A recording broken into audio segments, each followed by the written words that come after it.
Peut-être pas trop pas. Oui, oui, oui. Je parle de mon père. Partout où il y a le ça vient de faire. Alors, si tu vas à la rue des Écoles, c'est tout. Ah oui, là, oui. La baguette, c'est 1 euro du. Ça a coûté 1 euro du. Et le bon pain, 1,50 € le poids. Même si là-bas. Je prie 1 euro le pain, 1,50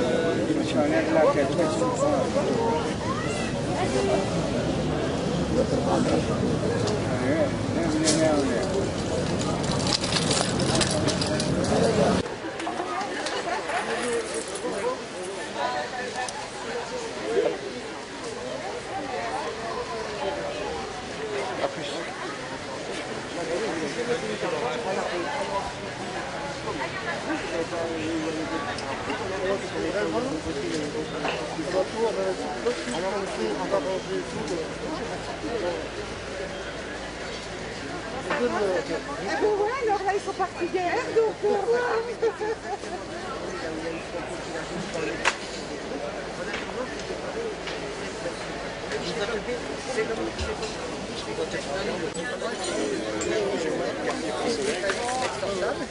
Tu vas lui dire qu'il faut qu'il distribue les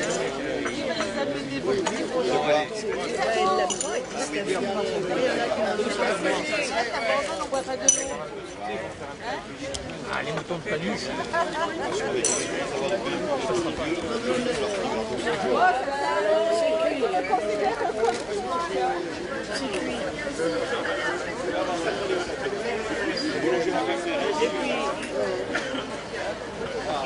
Monsieur le maire, il a dit qu'il viendrait peut-être et qu'il reste peut-être.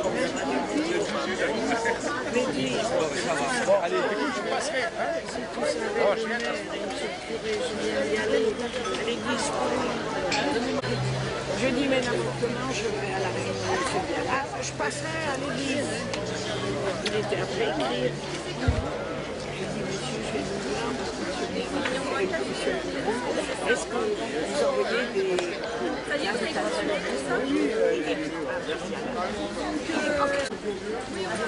encore hier, à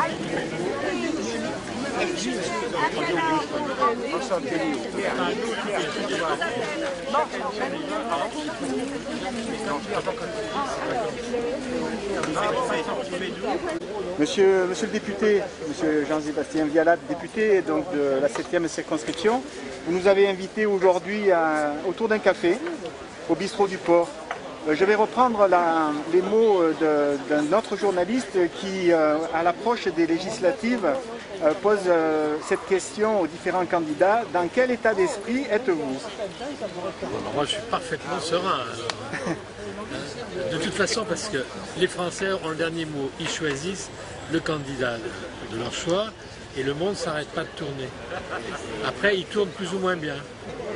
Donc, s'ils veulent que ça tourne avec une régularité de métronome, ils savent quel est le choix qu'ils doivent faire. D'accord. Vous avez préparé quelque chose de particulier ce matin pour nous? Vous allez répondre à toutes les questions? Je viens rencontrer les Bandolais dans un esprit tout à fait convivial, comme je le fais d'ailleurs à l'initiative de Laetitia qui est ici depuis plusieurs semaines. Dans toutes les villes de la circonscription, ce sont des discussions à bâton rompu sur les problèmes à la fois quotidiens. Autour d'un café. Autour d'un café. Vous savez qu'il y a toujours d'ailleurs, il y avait trois sujets qui nous préoccupaient particulièrement à Bandol. Le premier a été, je crois, résolu, sauf erreur, c'était le forage en mer qui a été l'autorisation de forage n'a pas été renouvelée. Et il y a deux autres sujets qui nous interpellent, c'est la LGV et le gaz de schiste. Est-ce que vous pensez évoquer ces problèmes aujourd'hui avec les Bandolais? Oui, s'ils le souhaitent. Sur la prospection en mer, il s'agissait de prospection et non pas d'exploitation. Il y avait 3 permis d'exploiter, 2 sont arrivés à terme, n'ont pas été renouvelés, sont caducs, et le 3e ne sera pas renouvelé. Le président Sarkozy l'a dit. Sur les gaz de schiste, il n'y a aucune crainte à avoir. Le Parlement a déjà légiféré, la loi existe, elle est publiée, qui interdit les techniques de fracturation hydraulique des roches. Donc il n'y a aucune crainte à avoir de ce côté-là.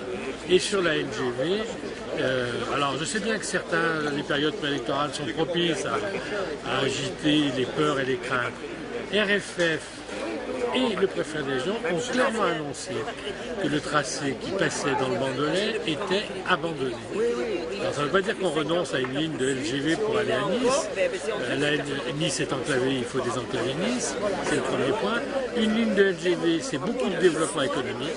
Partout où la LGV passe, le développement économique est là, mais il faut trouver un tracé qui soit compatible avec l'environnement. Respectueux d'environnement. Voilà. Qui n'est pas celui qui passait chez nous. Je vous remercie, monsieur le député, et puis bonne matinée alors avec les bandolets. Merci encore, merci beaucoup. Merci. Ah ouais.